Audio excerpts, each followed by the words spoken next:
Sa pagsisimula ng episode 11 ay ipinakita si Sakura habang naglalakad at iniisip pa rin ang mga sinabi ni Umiya tungkol sa kung gusto mo na tumanggap o tanggapin ng mga tao ay kailangan na harapin mo ang mga ito.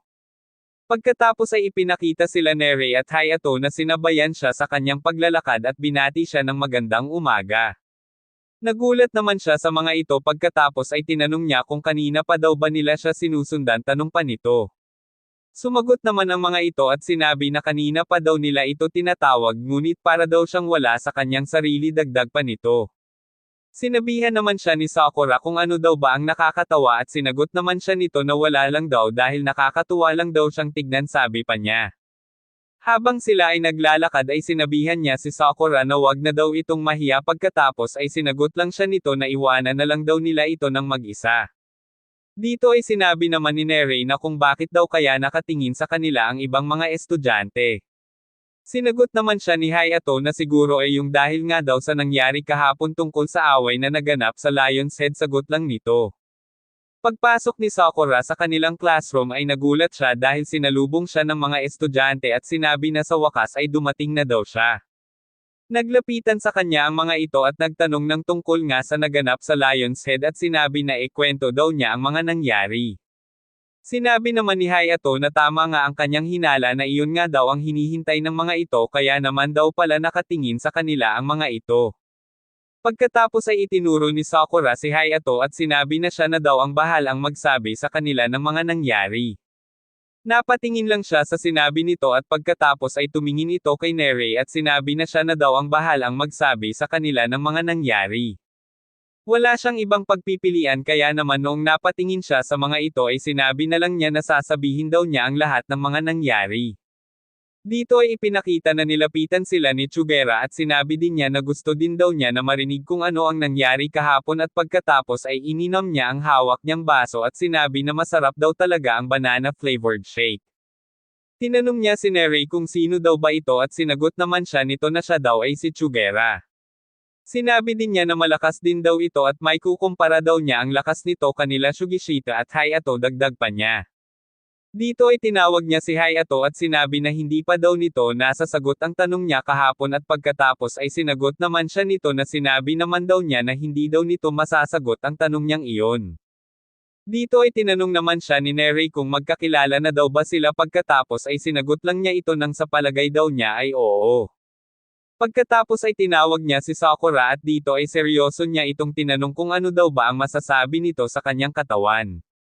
Natulala naman sila Sakura at Nere sa tinanong nito at dito ay sinabi ng ibang estudyante na ayan na naman daw siya dahil magmula pa daw kahapon ay palagi na daw niya itong tinatanong, sabi pa ng mga ito. Tinanong naman ng isa kung ano daw ba ang mapapala nila kung sagutin man nila o hindi ang tanong nito, sabi pa niya. Sinabi naman niya na ang pagpapakita ng iyong virtue ay paraan din daw ng pagpapakilala ng iyong pagkatao. Dito ay sinabi naman ni Nere na alam daw niya kung ano ang gusto nitong iparating sa lahat tungkol sa mga sinasabi nito. Hindi daw ito tungkol sa kung anumang numerical data, bagkus ito ay isang paraan din para maipakilala mo ang iyong sarili sa ibang tao, dagdag pa niya. Pagkatapos ay binasa niya sa kanyang data at sinabi na kapag nagsusuot daw ito ng sapatos ay palagi niyang inuuna ang kanyang kanang paa at palagi din daw itong umiinom ng Sakes protein, dagdag pa niya. Nagulat naman siya sa impormasyon na binanggit nito tungkol sa kanya, pagkatapos ay napatingin ito sa kanyang hawak at sinabi na tama daw ang mga sinabi nito. Pagkatapos ay sinabi niya na parang virtue din daw ang ginagawa niyang paraan ng pagkalap ng mga impormasyon at ito daw ay kanyang hinahangaan. Dito ay sinabi ni Sakura na kung ano daw ba ang meron sa tao na iyon at hindi daw niya ito maintindihan at pagkatapos ay sinagot naman siya ni Hayato na kahit man daw siya ay ganun din, pagkatapos sinabi niya na magkakasundo daw sila ni Nere tungkol sa bagay na iyon. Pagkatapos ay tinanong niya ito kung talaga ba na malakas ito at sinagot naman siya nito ng oo, talagang malakas daw ito. Dito ay sinabi niya na total ay gusto naman daw nilang malaman lahat kung ano ang nangyari, bakit daw hindi nila ito pakinggan ng magkakasama. Pagkatapos ay niyaya niya ang mga ito at sinabi na pakinggan daw nila ito ng sama-sama habang kumakain sa labas mamaya daw pagkatapos ng klase, dagdag pa nito. Dito ay ipinakita na nag-alisan ang mga tao at sinabi na hindi daw sila pwede at ang iba naman ay sinabi na mayroon daw itong appointment sa kanyang dentista kaya sila na lang daw. Sinabi niya na ang lahat daw pala ay mayroon gagawin ngayon at dito ay ipinakita si Sakura at sinabi na ang tanga daw nito para mag-suggest ng ganun sabi pa niya.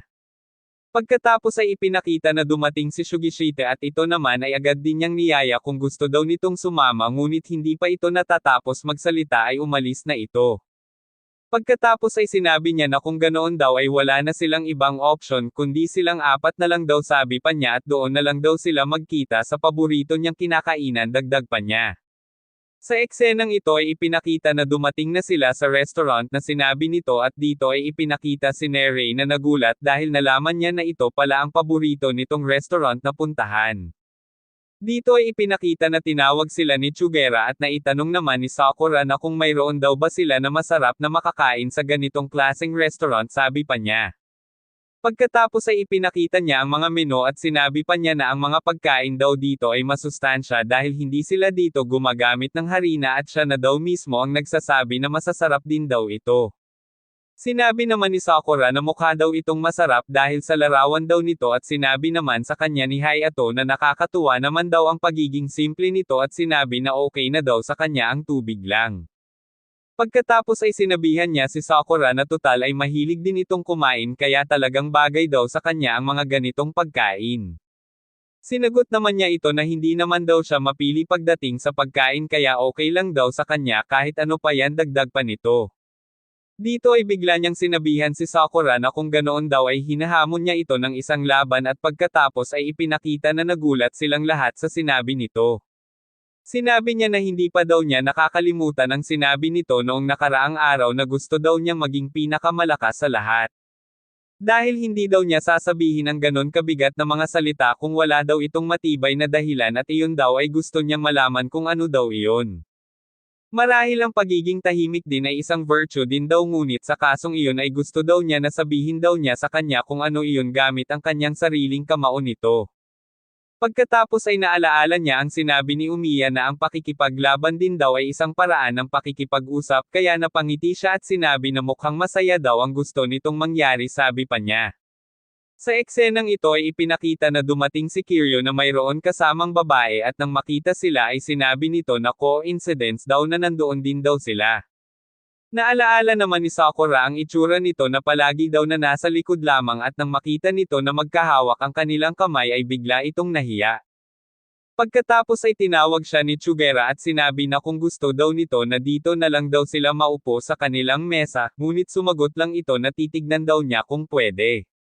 Dito ay ipinakita si Nerei na natuwa at nagulat at sinabi niya na nakakatuwa daw dahil apat daw sa powerhouse sa class 1 at magkakasama sa isang lugar sabi pa niya. Dito ay tinanong niya si Nerei tungkol sa impormasyon nito at sinabi kung gaano daw ba ito kalakas. Masaya naman daw siyang sabihin ang impormasyon tungkol sa kanya at dito ay sinabi niya na noong middle school daw ito, siya daw ay nag-aral sa Kane Middle School at iyon daw ay school ng mga mayayaman. Sinabi pa nito na noong first year pa lang daw ito ay tinalo daw niya sa isang away ang isang third year dagdag pa nito. Tinanong naman siya ni Sakura na kung mayroon pa daw bang ibang impormasyon at sinagot naman siya nito na talagang uhaw daw ito na malaman ang tungkol sa kanya dagdag pa nito. Muli naman niyang sinabi na bilasan daw niya kung mayroon pa daw at tinanong naman siya nito kung bakit daw namumula ang mukha nito. Tinanong naman siya ni Hayato na kung ang impormasyon daw ba tungkol sa babaeng kasama nito at kung magkasintahan daw ba ito ang gusto niyang malaman sabi pa niya. Sinabi naman ni Chugera na talagang gusto daw nito malaman ang tungkol kay Kiryu pagkatapos ay bigla niya itong tinawag at sinabi na gusto daw ba nila na tumabi sa kanila para makapag-usap. Kasi itong si Sakura daw ay gusto siyang makilala at malaman ang ibang bagay tungkol sa iyo sabi pa niya. Dito ay nagkatinginan silang dalawa at nasabi ni Kiryu na siya daw pala si Sakura at sinabi pa nito na kilala daw niya ito sa mukha pero ang pangalan daw niya ay ngayon lang niya nalaman dagdag pa nito. Pagkatapos ay sinabi ni Chugera kay Kiryu na kung ganoon din daw pala na gusto din daw pala niya itong makilala. Pagkatapos ay sinagot lang siya nito na mayroon daw kasi silang importanteng gagawin kaya sa susunod na araw na lang daw sabi pa niya. Pagkatapos ay sinabi ni Sakura na nakakahiya daw ang pangyayari na ito, pagkatapos ay sinabi naman ni Hayato na hindi daw iyon totoo. Pagkatapos ay ipinakita na nilapitan niya ang mga ito at sinabi na okay lang naman daw na ngayon na para makilala daw nila ang isa't isa, at pagkatapos ay ipinakita na nagulat ang babae sa ginawa niya. Sinabi naman ni Kiryu sa babae na huwag daw itong mag-alala dahil mga taga Fahrenheit din daw sila at mga kilala daw niya ito, pagkatapos ay nilapitan niya si Chugera. Pagkatapos ay sinabihan niya ito na kung pwede daw ba ay tigilan na nito ang pangungulit, at tinanong niya ito kung naisip daw ba nito kung papaano siya nakikita ng ibang tao bilang siya. Sinabi niya dito na totoong malaki daw ang pangangatawan nito at mukha daw itong malakas, pero nakadepende pa din daw iyon sa tao na tumitingin sa kanya, dagdag pa niya. Kung sisigaw ka sa harap ng isang babae na hindi mo naman kilala, sa palagay mo ba hindi iyon matatakot sa iyo, tanong pa niya. Kung hindi daw nito babaguhin ang mga nakaugalian nito kailanman ay hindi daw ito magiging popular sa mga babae, dagdag pa niya. Pagkatapos ay ipinakita sila ni Rey na natakot, at dito ay sinabi niya na mukhang hindi daw maganda ang mga susunod na mangyayari. Dito ay ipinakita na isinara niya ang kanyang kamao, at pagkatapos ay bigla itong lumapit sa babae at humingi ito ng patawad. Pagkatapos ay sinabi ni Kiryu sa babae na masyado na daw maingay, at dito ay ipinakita na umalis na silang dalawa. Tinanong siya ni Rey kung nasaktan daw ba ito sa sinabi niya na kailanman ay hindi daw ito magiging popular sa mga babae, at sumagot naman siya na hindi daw iyon dahil doon. Dahil daw labag sa prinsipyo ng kanyang virtue ang mangtakot o matakot ang mga tao sa paligid niya nang hindi niya sinasadya, sabi pa niya. Dito ay sinabi naman ni Hayato sa kanyang isip na hindi daw niya akalain na sa laki ng katawan nito ay sensitive din pala ito sa nararamdaman ng ibang tao. Pagkatapos ay mayroon silang narinig na ingay sa labas, at sinabi ng mga ito na palibutan daw siya at huwag hayaan na makawala. Sa eksenang ito sa labas ng restaurant ay sinabi ng isang lalaki kay Kiryu na hindi daw nito mapapatawad ang ginawa nito sa kanya kanina. Sinagot naman niya ang mga ito na wala naman daw siyang ginawang masama sa mga ito, bagkus sila daw ang mayroong hindi magandang ginawa sa babaeng kasama niya, sabi pa niya. Simula pa daw kanina ay puro takot na ang nararamdaman ng babaeng ito, bakit daw hindi na lang nila ito lubayan, dagdag pa niya. Dito ay ipinakita na lumabas silang lahat, pagkatapos ay tinanong nila si Kiryu kung ano daw ba ang totoong nangyari. Dito ay sinabi niya na kanina daw habang siya ay naglalakad nakita daw niya ang babae na kasama ang isang lalaki, at sinabi niya na ito daw ay humingi ng tulong sa kanya. Pagkatapos ay sinuntok daw niya ang lalaking ng basto sa kanya at silang dalawa ay tumakbo, at dito nga daw sila napunta sa restaurant kung nasaan sila, sabi pa niya. Pagkatapos ay nagtawag pa daw ito ng mga kasamahan para lang daw sila ay hanapin, dagdag pa niya. Sinabi naman ni Rey na ang buong akala daw niya ay girlfriend daw niya ang babaeng kanyang kasama kasi naka-holding hands pa daw ito, dagdag pa niya. Pagkatapos ay ipinakita na hinawakan siya ni Chugera at sinabi nito na ang ginawa daw niyang pagligtas sa babae ay kahanga-hanga, at siya naman ay nagpasalamat dahil sa papuri nito. Sinabi pa nito na ang virtue daw pala nito ay ang pagiging maalalahanin nito para sa mga babae, pagkatapos ay sinabi naman nito na hindi daw ito ang oras para pag-usapan daw iyon. Dito ay tinawag siya ng isang lalaki na may halong pangkukutsa at sinabihan pa siyang orange boy, ngunit ito naman ay hindi niya pinapansin. Pagkatapos ay nang sasalakayin na sila nito, dito ay ipinakita si Sakura na biglang dumating at sinipa ito sa kanyang mukha. Nagulat naman ang lahat sa aksyon na ginawa nito, pagkatapos ay sinabi niya na naiinis daw siya sa mga katulad nila na kailangan pa talaga na tumawag ng madami para lang sa isang tao. Dito ay sinabi naman ni Rey na kung ano daw ba ang ginawa nito at hindi din daw niya dapat nakutsain ang mga ito, dagdag pa niya. Pagkatapos ay sinabi ni Rey sa babae na kung maari daw ay lumayo daw muna sila at silang tatlo na daw ang bahala sa kanila, sabi pa niya. Dito ay sinabihan niya si Sakura na mayroon pa daw itong injury kaya okay lang daw na ipaubaya na muna nito ang laban sa kanila. Pagkatapos ay sinagot lang siya nito ng kung ano daw ba ang pinagsasabi nito dahil okay lang daw siya. Humingi naman ng paumanhin sa kanila si Kiryu sa kanilang dalawa dahil nadamay pa daw sila sa gulo na siya ang nagsimula. Pagkatapos ay sinabi naman ni Sakura na wag na niyang isipin iyon dahil nangyari na ang nangyari, pagkatapos ay sinabi ni Kiryu na tapusin na lang daw agad nila ang mga ito sa pinakamabilis na paraan. Dito ay ipinakita na nagsimula ng sumalakay ang mga kalaban nila pagkatapos ay sinabi ni Chugera na ibigay daw nila ang lahat ng kanilang makakaya, mayabang pa nitong sinabi. Pagkatapos ay ipinakita na bigla na lang siyang sinuntok sa mukha ng isang lalaki at siya naman ay bumagsak sa sahig. Nagulat si Sakura sa nangyaring iyon pagkatapos ay sinabi niya na nag-aalala daw ito sa kanya samantalang siya ay naging pabaya naman daw sa sarili niya, sabi pa niya. Pagkatapos ng muli sana siya nitong susuntukin ay hinawakan niya ang kamay nito at sinabi na talagang sinadya daw nito na magpatama, sabi pa niya. Dahil parte daw ng kanyang paniniwala na magpatama muna sa umpisa pagkatapos ay siya naman ang babawi, sabi pa niya. Dito ay mabilis niya itong hinawakan sa kanyang katawan at pagkatapos ay ginamit niya dito ang wrestling style na German suplex. Pagkatapos ay ipinakita sila ni Rey na nagulat sa ginawa nito at sinabi ni Hayato na katulad pa din daw ng dati ay mabilis pa din daw ito, sabi pa niya. Dito ay sinabi niya na parte daw ng kanyang virtue na kailangan daw na mauna talaga siyang matamaan ng kalaban pagkatapos ay sa kanya ipapakita ang kanyang lakas, dagdag pa niya. Sinabi naman ni Sakura na kung ganyan daw ang paniniwala niya ay sigurado na maaga daw siyang mamamatay at pagkatapos ay ipinakita na mayroon lumipad na isang kalaban sa kanya at iyon ay kagagawan pala ni Shiryu. Sinabihan niya ito na bakit daw kailangan na papuntahin pa nito sa kanya ang kalaban kung pwede naman daw nito pabagsakin na lang agad. Humingi naman ito ng paumanhin sa kanya at sinabi na akala daw kasi niya na mas mapapabilis na matalo ang mga ito kung sa kanya daw niya lahat ito papapuntahin, dagdag pa nito. Pagkatapos ay muling ipinakita na may sumalakay sa kanya at muli ito ay kanyang inihagis patungo kay Sakura. Sinabi naman niya na bigyan naman daw niya ito ng kahit na kaunting pahinga pagkatapos ay sinabi naman ni Chugera na dapat ay sa kanya naman daw niya ito ihagis. Sa eksenang ito ay ipinakita na madali na lamang nilang natatalo ang bawat madaanan ng kanilang pagsalakay at dito ay natanong ni Nerei na kung bakit daw parang sila Sakura at Chugera lamang daw ang nakikipaglaban at si Kiryu naman ay nasa kanilang harapan lang. Sinagot naman siya ni Hayato na mayroon daw dahilan kung bakit nasa harapan lang si Kiryu at pagkatapos ay tinawag niya ito at ito naman ay lumingon sa kanya.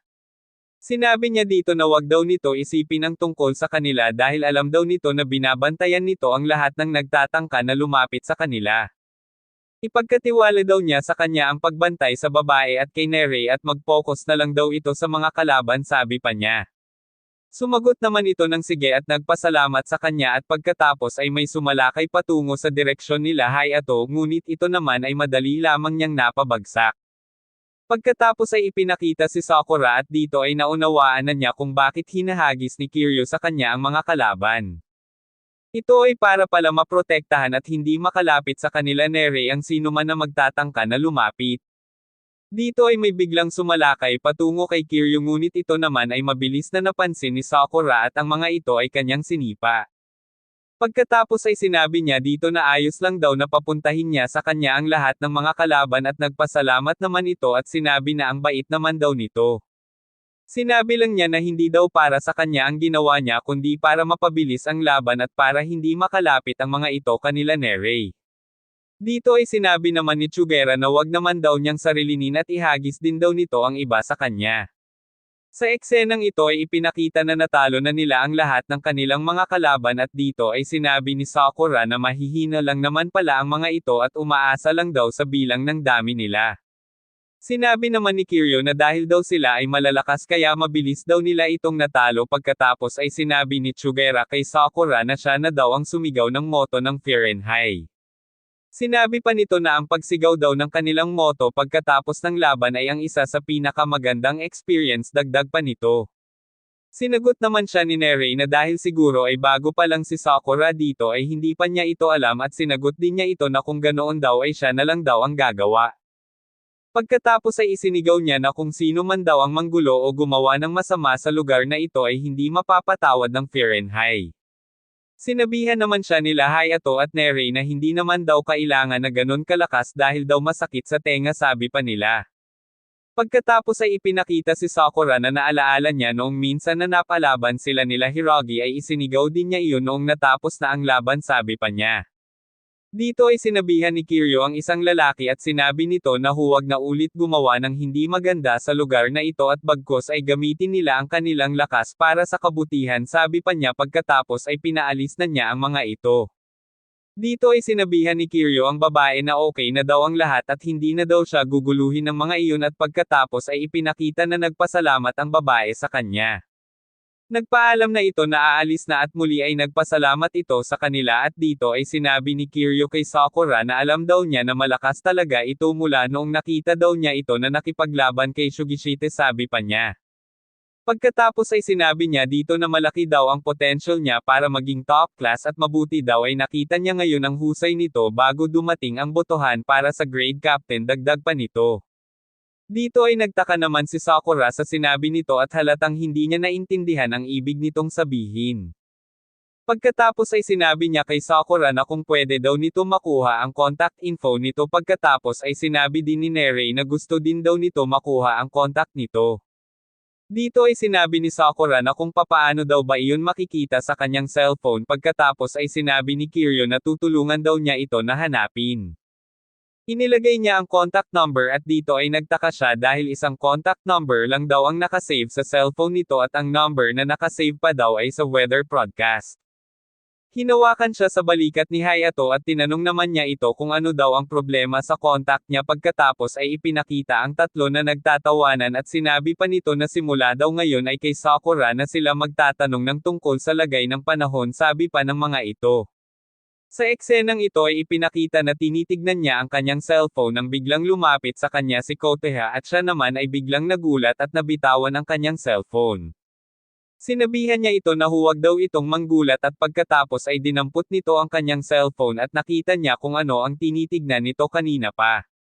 Sinabi ni Sakura na ibigay na daw nito sa kanya ang kanyang cellphone at pagkatapos ng ibinigay na niya ito ay sinabi niya na inilagay na din daw niya ang kanyang contact info. Sinabi naman niya na dapat daw ay nagpapaalam muna ito sa kanya, pagkatapos ay kinuha na niya ito. Pagkatapos ay ipinakita na nahihirapan siya na sundan at basahin ang mga nakasulat sa group chat nila at nang tatanungin sana niya kung ano daw ba ang ibig sabihin ng tungkol sa grade captain ay tuluyan na siyang nalito. Sa eksenang ito ay ipinakita na pumasok na siya sa kanilang classroom at dito ay binati siya ng mga ito ng magandang umaga. Sinagot naman niya ito ng ano daw ba ang maganda sa umaga at muli ay tinanong niya kung ano daw ba yung tungkol sa grade captain na sinasabi nila. Nalilito daw siya na kung bakit kailangan na sa group chat pasabihin kung magkikita lang din naman sila sa school, sabi pa niya. Sinagot naman siya ni Hayato na nakita daw kasi niya sa red tag ang tungkol doon at akala daw niya ay alam na niya ang tungkol dito. Sinabi pa niya na magkaganoon pa man daw ay iyon naman ang pag-uusapan ngayong umaga, pagkatapos ay ipinakita na dumating ang grade captain at vice captain ng second year.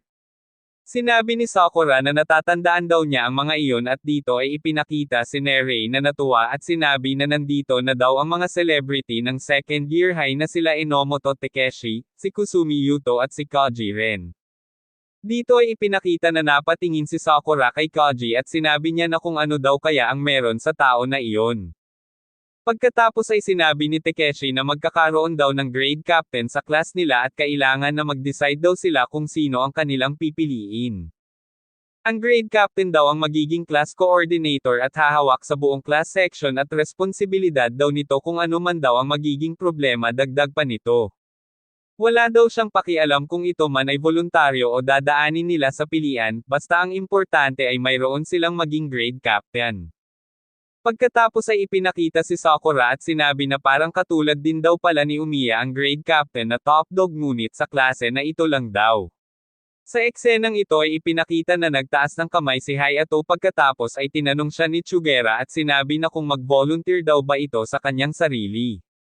Sa pagtatapos ng episode na ito ay itinuro niya si Sakura at sinabi na para daw sa kanya ay siya daw ang nababagay para sa posisyon ng grade captain.